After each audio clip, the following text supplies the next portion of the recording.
Now, let me say by introduction, there's a section in Likutei MoHaran of Rabbi Nachman, which is called Chosem B'Toch Chosem. It's number 22. I tried to send you a link, but somehow, and I tried over and over and over again, I don't know, it wasn't working. I don't know why. So in Likutei MoHaran, number 22, Torah Chav Beis, number Tes, he speaks first of all about Azus de Kedusha. Of course, the word Azus is translated into English as bold, boldness. There's another word which is the exact opposite, which is called brazenness. When a person is brazen and he's, full of his own power. That's not Kedusha. We need Azus de Kedusha, a person who's willing to make a bold move. And Rabbi Nachman says that to achieve that level of Azus de Kedusha, which is obviously a powerful midah that will project you closer to Hashem, it's al yedei simcha. There's now a connection being made between what we call Azus de Kedusha and simcha. And in order to indicate the connection between simcha and Azus, Rabbi Nachman quotes the pasuk in Nehemiah, and you could read this pasuk a million times and not realize what hidden pearl is in this pasuk. It says, Ki chedvas Hashem, which is simcha, he ma'uzchem. That's your boldness, the word oz. And that's a sense of joy, or perhaps we could say maybe delight in God. And that's your boldness, your azus. And now he connects it, and you'll understand why I wanted to learn this tonight. Hainu al yidei bechinas nase v'nishma. And Rabbi Nachman is going to try to prove that nase v'nishma, the famous proclamation that Klal Yisrael declared when they were ready to receive the Torah, is ma'uzchem. That's going to be our boldness. That's going to be the azus de kedusha, and hu bechina simcha. Now we're going to have to try to figure out what is the connection between nase v'nishma and simcha. There's no obvious connection. But first, Rabbi Nachman wants to prove that the axiom is correct. It's well-founded. And he quotes a Gemara in Shabbos on Daf Peches, the famous Agadita of Nase v'Nishma, and Amru Rabosenu, B'shasha Amru Yisrael Nase v'Nishma, when the people of Israel proclaimed, we will do and we will obey, and we'll hear the Torah. Yardu Shishim Ribo Malachei Asharis, 600,000 malachim angels came down from the heavens. Could you imagine the scene? V'nosnu shnei ataros berosh kol echad. Each one of Klal Yisrael, the members of the Jewish community, which is 1/600,000, received 2 crowns. So it means that they needed 600,000 angels to come down. Each angel was carrying 2 crowns, and place those 2 crowns on a head, one particular head of one member of Klal Yisrael, 1 crown for Nasa and another for Nishma. However, the Gemara says, Kishachatu, when they sinned at the time of the Egel, Milkachu, these crowns were removed. They were stripped of these ornaments, of these beautiful crowns. And we'll see later on that they were given to Moshe Rabbeinu, but Asid, the Torah will guarantee us that in the future, HaKadosh Baruch Hu lachziram lahem, will replace and return those ksarim. Shenemar, the Gemara quotes the pasuk, v'simchas olam al rosham, a pasuk Yeshayahu and Navi.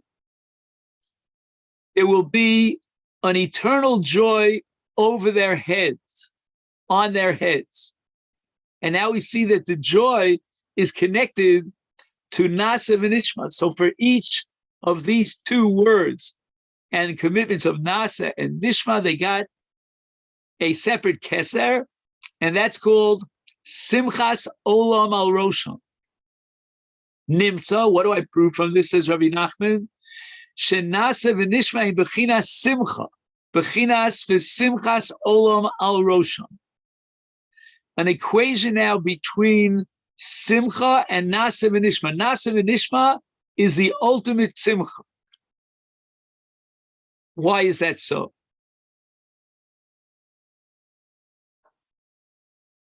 Says Rabbi Nachman, and I'm highlighting another paragraph. He says, Ki nase v'nishma hu bechinas nistaros v'niglos. The full, complete gamut of Torah is made up of two elements. Number one, niglos, and number two, nistaros. And the Torah is going to mention this in other psukim. So we have now Nasev and Nishma, we have now Niglos and Nistaros, that which is revealed and that which is concealed. And now Rabbi Nachman explains what is the matching here. And he says we match up Nase with Niglos. Why? Nase hu bechinas niglos, when they commit themselves to do, which means to fulfill the mitzvos, that's niglos. Hainu, why is that called niglos, the revealed Torah? Ha mitzvos she'efshal l'kol echad l'kayim l'fi madrigoso. Every person can fulfill and implement the mitzvos based on the level that he is on. No two people have the same level. No two people will accomplish the mitzvahs at the same level. But for each person, the mitzvah is considered nigla. It's within his reach. He has access to it. He can achieve that mitzvah. That's called niglos. That's called nasa. But nishma, he bechinas nistaros, the concealed part of Torah. Mashu gavoa, it's that part of Torah which is so high, shenistar mimenu, it is completely concealed from him. And apparently, those are the dimensions of Torah which are beyond, in each individual case, beyond my level. I can't reach that level of nishma. And later on, Rabbi Nachman is going to say that Nasa and Nishma are parallel to Torah and Tefillah. Torah represents the mitzvos, and that's accessible to us. That's nigleh, that's revealed. And then there's Tefillah. Tefillah is considered nistar. Why is Tefillah nistar? And I came up with the following ideas. I don't know if I'm right. You'll be the jury. Number one, do I see the Almighty? Do I hear him? Do I know that he's hearkening to my voice? He's hearing and accepting my prayers. I only know that based on emunah, on faith. And faith is nistar. Because if it's nigla, then it's not faith. You don't have to believe in something that's nigla that you can see in front of your eyes. So by definition, tefillah is emunah, and emunah is nistar. But I have another explanation why emunah is nistar. But this explanation is a little bit more esoteric.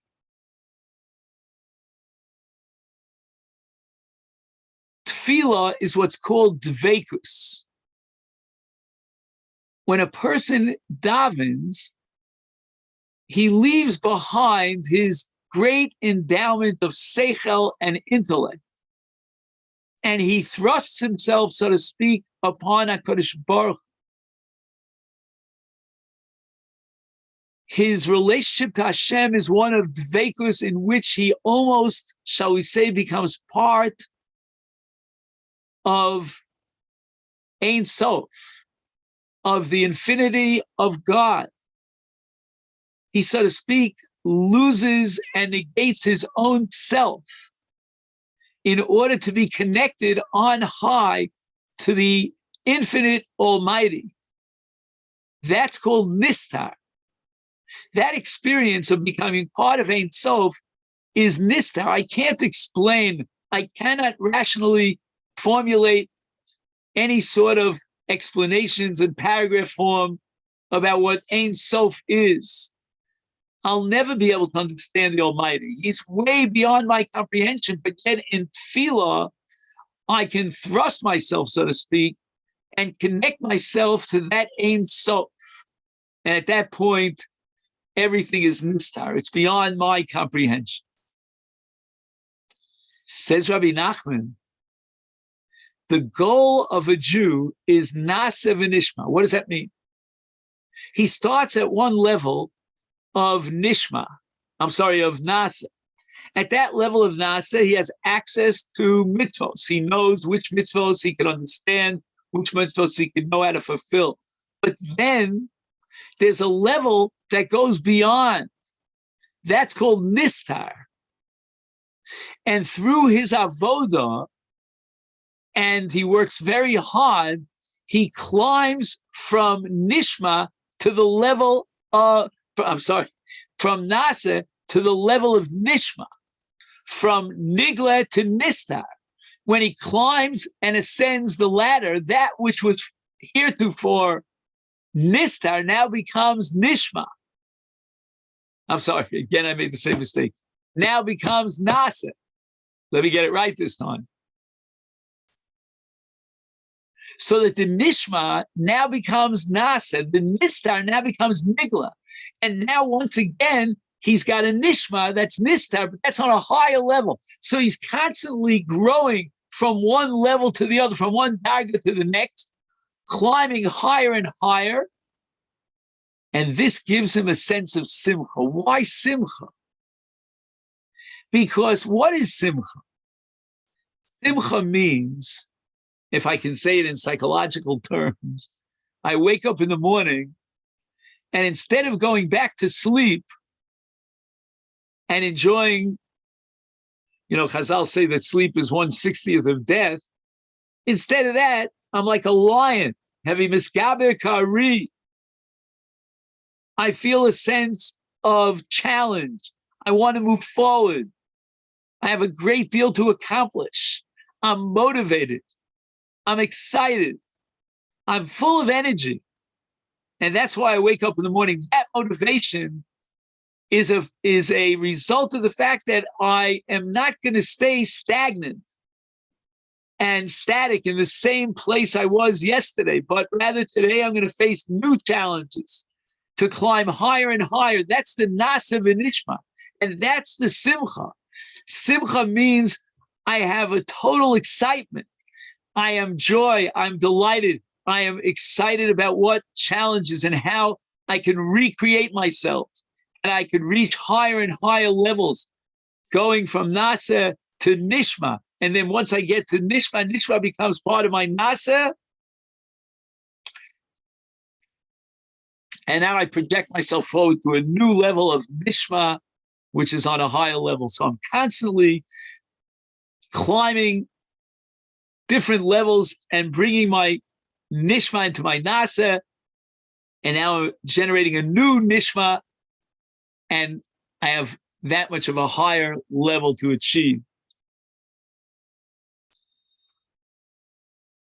L'moshel, can you give me an example, Rabbi Nachman, in Torah, where I read the Torah and I see nishma?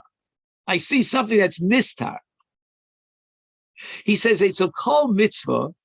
When the Torah records a mitzvah, yesh dvarim shesvivos ha-mitzvah. There are words of the Torah that are around the mitzvah. They are not part of the mitzvah itself. Ki milvad sivui hanemar b'Torah l'kayim. So besides telling me exactly what I have to do, ukshartem,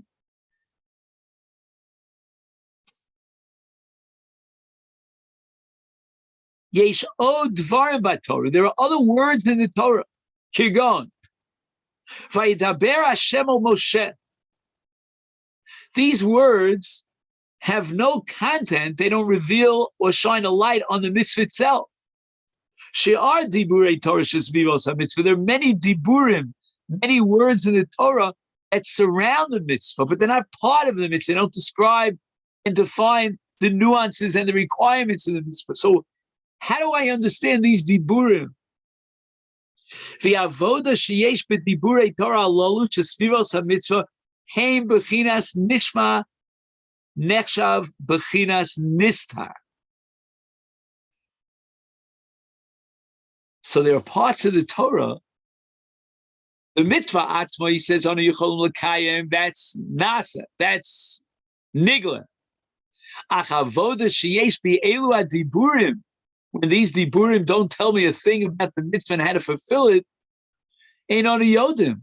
We don't know what avoda has been generated by these diburim. V'zeh b'chinas nishma b'chinas nistar. And as we said earlier, Torah is nase and tefillah is nishma. Nase u'bechinas Torah, hainu aniglos, mashi yodeh l'kayin. He knows what the Torah is obligating me. Torah says, u'kshartem li'osal yodech. Nishma, on the other hand, we said it was bechinas nistaros. Bechinas diburei Torah, not the niglos of the Torah, echlekayim is a mitzvah, but the diburei Torah that surround the mitzvah. Em diburim shel Torah shesvivos kol mitzvah. Shem bechinas nista she'enu yodeh ech lavod b'zeh Hashem yisparach. And now this is called tefillah. Tefillah is comparable or parallel to nistar. Everything about tefillah is mysterious. It's hidden.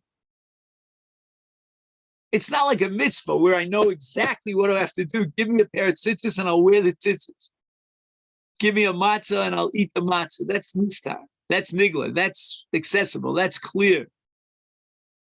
But tefillah? Now, although it's true that Chazal organized that tefillah and they gave us a nusach tefillah, but nevertheless, tefillah essentially is nistar. It's almost like a mystical experience, an encounter with divinity and with infinity. And here Rabbi Nachman has a proof from a pasuk in Malach. He says that tefillah shehi dveikus, when I come close and I cleave to Hashem, ki shmiya talya beliba. If we talk about shmiya and we talk about nishma, that depends upon the leiv. Kmosha kasuv paskim malachim v'nasati li'avdecha leiv shomea. So shmiya is in the leiv. Leiv shomea. The avodah shebelev zoi tefillah. So if you ask me what shmiya is, then shmiya, which is identified as shmiya shebelev, that's avodah shebelev, that's tefillah. Hainu bitul. I negate myself. Udveikus li ein sof, and I cleave to the infinite God. Ki ein sof hu bechinas ma she'ein bo tfisa. We have no conception of ein sof. It's all shrouded in mystery. It's all begetter, what we call makifim, or here in this context, nistar. Ume'acher she'ein lo tfisa b'zeh klal, hu bechinas tefillah dveikus hu rak bitul ein sof. We become part of Ein Sof. Conceptually, it means we cannot understand the infinite one. We cleave to the infinite one through tefillah, and we have no grasp and no comprehension on the Ein Sof, on the infinite one.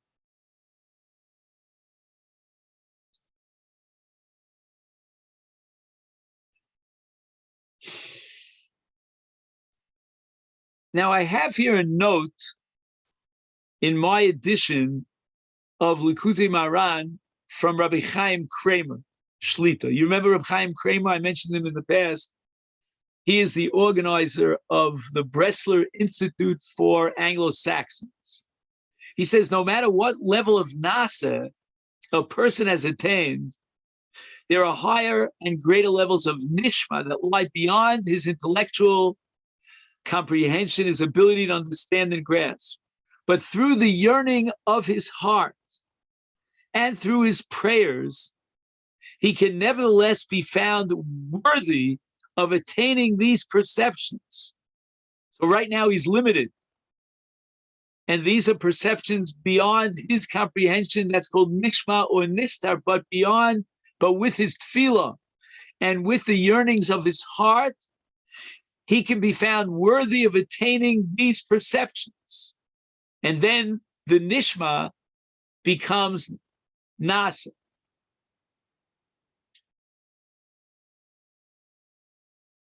There will always be greater levels, which once again, he can only come to perceive those greater levels when he reaches the level of dveikus and prayer, and he negates himself, he becomes completely part of Ein Sof. This is a great simcha. What greater simcha could there be than climbing up to the level of nishma, of revealing that which was beyond my comprehension, of being dovek in Ein Sof? That's the great simcha. This is true joy. Simchas olam al rosho, everlasting joy on their heart, on their heads, when he transforms nishma into nasa. And he quotes the Parpos L'Chachma.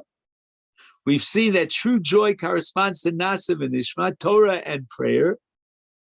In particular, the essence of joy stems from nishma, prayer.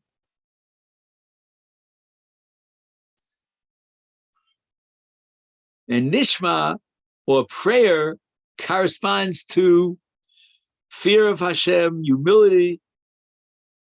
When a person attains a higher degree of yiras Hashem, he can experience great humility before him with an H, capital H.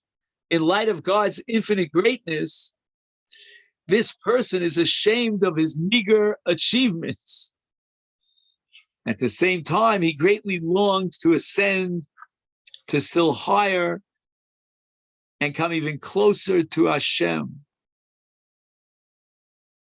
And now begin to understand the pasuk V'gilu b'ra'ada, rejoice with trembling and fear. A person experiences true joy by virtue of the fear and the humility that he has before God. When a person is not satisfied with his present level, but rather is always seeking to better himself, to climb and to come closer to God, this yearning of his heart brings him to true joy, to the azus of Kedusha, that will give him the azus of Kedusha to reach out for ever greater spiritual heights.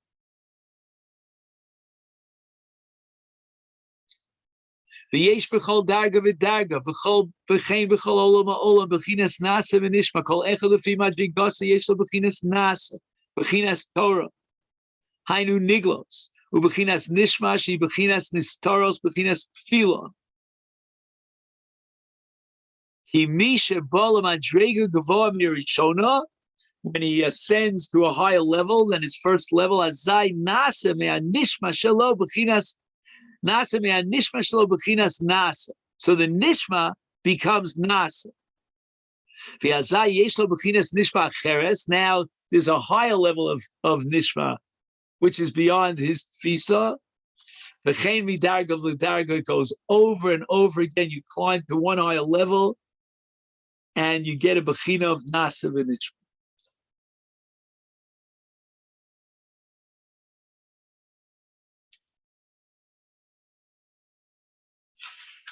Now, with regard to Torah and Tefillah, which we said is Nasa v'Nishma,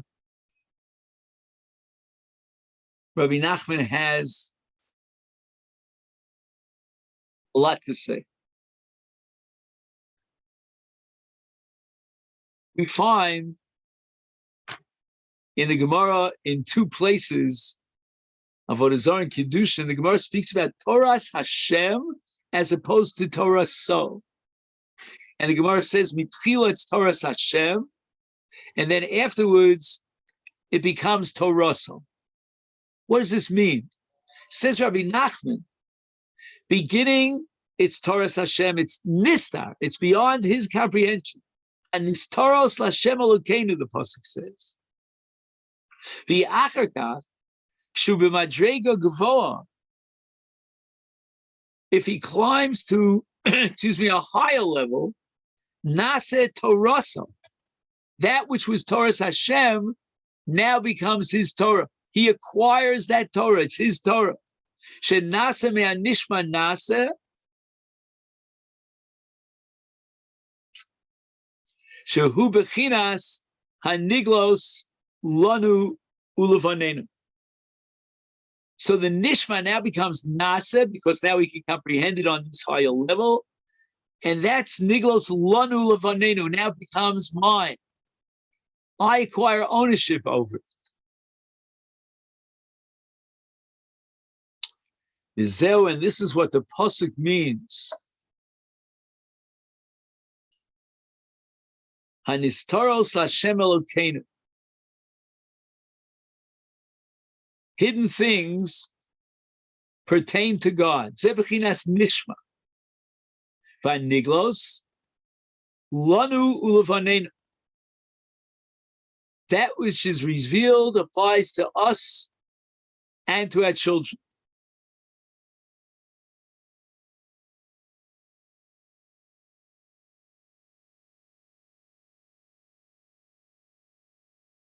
And Olam Lasos is called Divrei Torah Zos. The end of the pasuk says, forever to do all the words of this Torah. He should go from one level to the other, so he comes to a world where Nasa becomes, where Nishma becomes Nasa.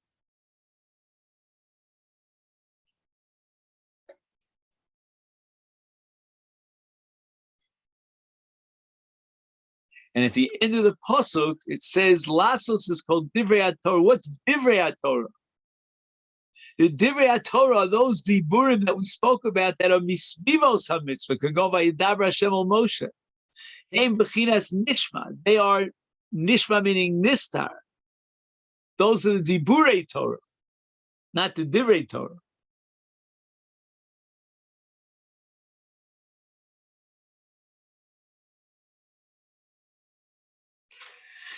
And the level that he wants to achieve is when these diburei Torah become nasa.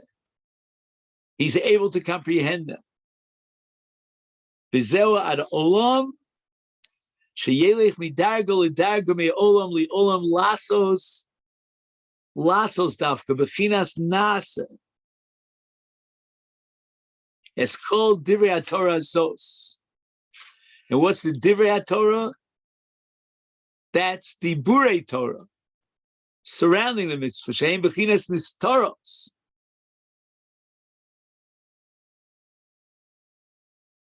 V'tzarech kol adam sheyelech midarga lidarga me'olam li'olam ad sheyizke b'chol pam lebechinas nasa v'nishma gavoa yosef. Sheyeh nasa etzlo b'chol pam bechinas nishma, bechinas nistar. Bechinas tefillah, bechinas divrei Torah shesfivos ha-mitzvah, bechinas Torah Hashem.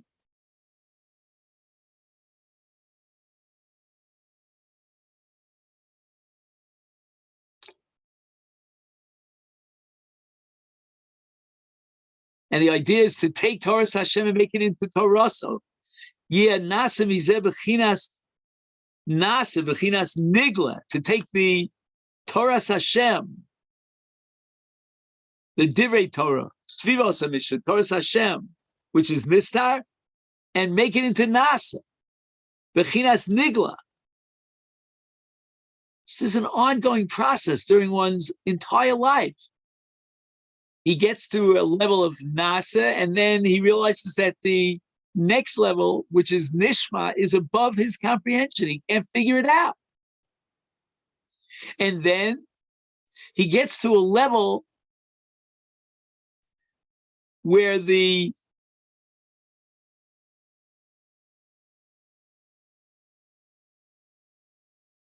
nishma becomes nasa, the nistar becomes nigla,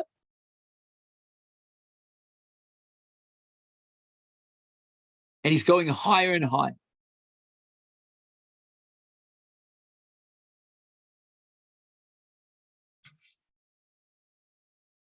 And now we get to the highest level.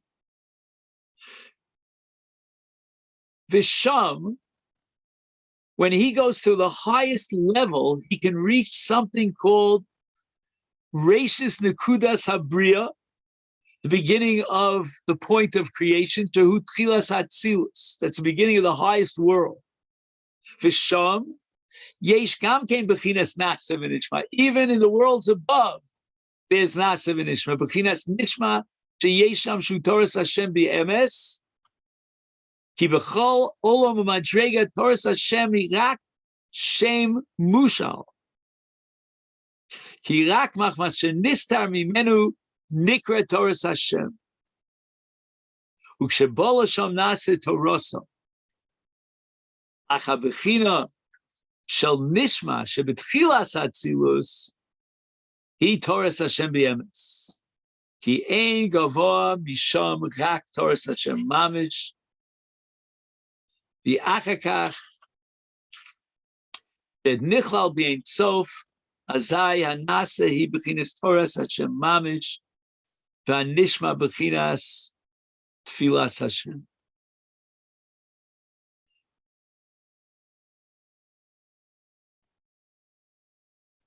So this concept of Toras Hashem is going to open up new worlds. I don't think we can delve into it tonight, but there's something called Toras Hashem.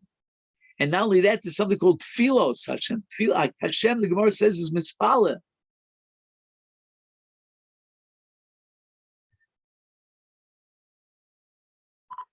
Well, let me say thank you, and I appreciate that you were able to stick with me and give me that extra, time to finish up that meeting. Chag Sameach and Shabbat Shalom, everybody. And have a Chag Sameach. And a very much Hatzlacha. I really hope to hear a good thing from you about your meeting. Bye, Brian. Bye-bye.